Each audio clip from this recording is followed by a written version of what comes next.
Numerous Democrats on this committee have advocated for confiscating firearms. Nobody on this committee, on this side of the aisle, wants to confiscate guns from law-abiding citizens.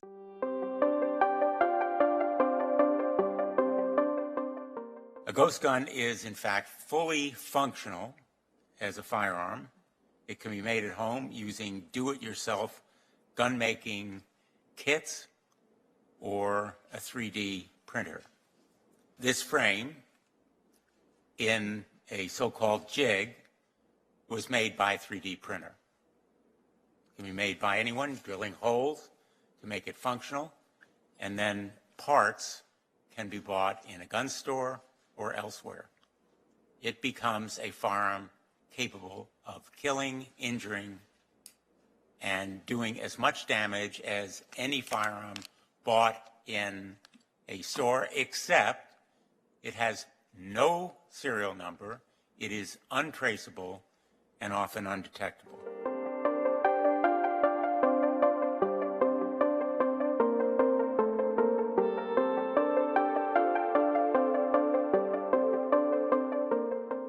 The so-called ghost guns that we're talking about are nothing but homemade firearms. Homemade firearms aren't any more dangerous than any other firearms.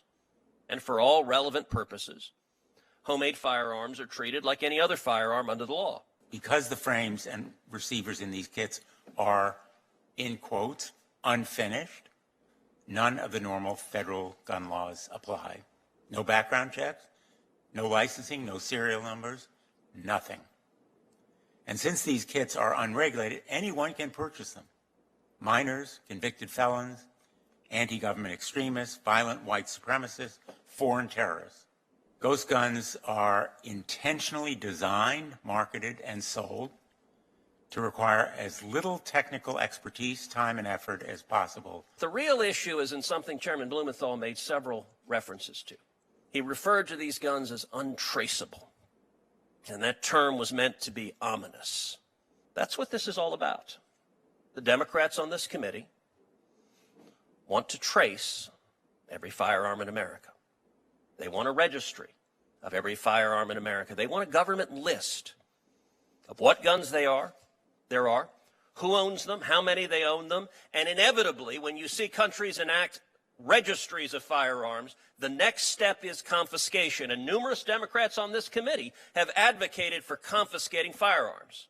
Nobody on this committee, on this side of the aisle, wants to confiscate guns from law-abiding citizens, and as you well know, there happens to be an amendment in the Constitution that would, under the present Supreme Court interpretation, forbid it. You'll hear from law enforcement, or you would if you stayed, about the importance of tracing guns involved in crimes, in solving crimes, and putting criminals behind bars.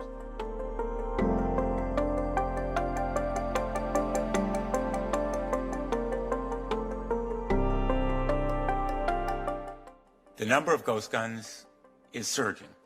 The number seized, the number used in crimes, the number manufactured, all are skyrocketing.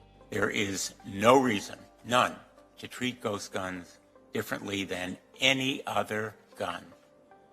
They look like a gun, they shoot like a gun, they kill like a gun.